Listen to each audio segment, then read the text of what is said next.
شروع اللہ کا نام لے کر جو بڑا مہربان نہایت رحم والا ہے۔ الف لام میم۔ اس میں کچھ شک نہیں کہ اس کتاب کا نازل کیا جانا تمام جہانوں کے پروردگار کی طرف سے ہے۔ کیا یہ لوگ یہ کہتے ہیں کہ پیغمبر نے اس کو از خود بنا لیا ہے؟ نہیں، بلکہ وہ تمہارے پروردگار کی طرف سے برحق ہے، تاکہ تم ان لوگوں کو ہدایت کرو جن کے پاس تم سے پہلے کوئی ہدایت کرنے والا نہیں آیا، تاکہ یہ رستے پر چلیں۔ اللہ ہی تو ہے جس نے آسمانوں اور زمین کو اور جو چیزیں ان دونوں میں ہیں سب کو 6 دن میں پیدا کیا، پھر عرش پر جلوہ افروز ہوا۔ اس کے سوا تمہارا نہ کوئی دوست ہے اور نہ سفارش کرنے والا۔ کیا تم نصیحت حاصل نہیں کرتے؟ وہی آسمان سے زمین تک کے ہر کام کا انتظام کرتا ہے، پھر ہر کام ایک روز جس کی مقدار تمہارے شمار کے مطابق 1000 برس ہوگی اس کی طرف رجوع کرے گا۔ اسی شان کا ہے وہ خالق جو پوشیدہ اور ظاہر کا جاننے والا ہے، غالب ہے، بڑا مہربان ہے۔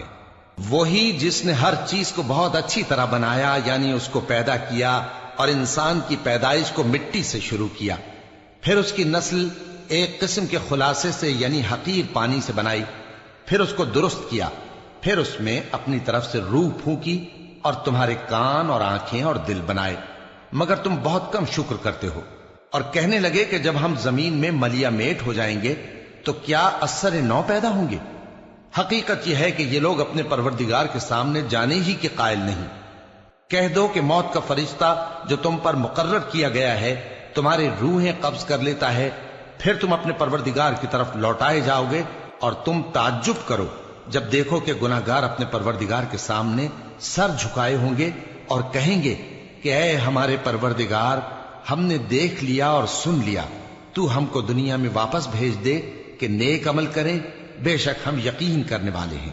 اور اگر ہم چاہتے تو ہر شخص کو ہدایت دے دیتے، لیکن میری طرف سے یہ بات قرار پا چکی ہے کہ میں دوزخ کو جنوں اور انسانوں سب سے بھر دوں گا، سو اب آگ کے مزے چکھو، اس لیے کہ تم نے اس دن کے آنے کو بھلا رکھا تھا۔ آج ہم نے بھی تمہیں بھلا دیا ہے، اور جو کام تم کرتے تھے ان کی سزا میں ہمیشہ کے عذاب کے مزے چکتے رہو۔ ہماری آیتوں پر تو وہی لوگ ایمان لاتے ہیں کہ جب ان کو ان کے ذریعے نصیحت کی جاتی ہے تو سجدے میں گر پڑتے اور اپنے پروردگار کی تعریف کے ساتھ تسبیح کرتے ہیں اور غرور نہیں کرتے۔ ان کے پہلو بچھونوں سے الگ رہتے ہیں، اس حال میں کہ وہ اپنے پروردگار کو خوف اور امید سے پکارتے اور جو کچھ ہم نے ان کو دیا ہے اس میں سے خرچ کرتے ہیں۔ سو کوئی شخص نہیں جانتا کہ ان کے لیے کیسی آنکھوں کی ٹھنڈک چھپا کر رکھی گئی ہے، یہ ان اعمال کا صلہ ہے جو وہ کرتے تھے۔ بھلا جو مومن ہو وہ اس شخص کی طرح ہو سکتا ہے جو نافرمان ہو؟ دونوں برابر نہیں ہو سکتے۔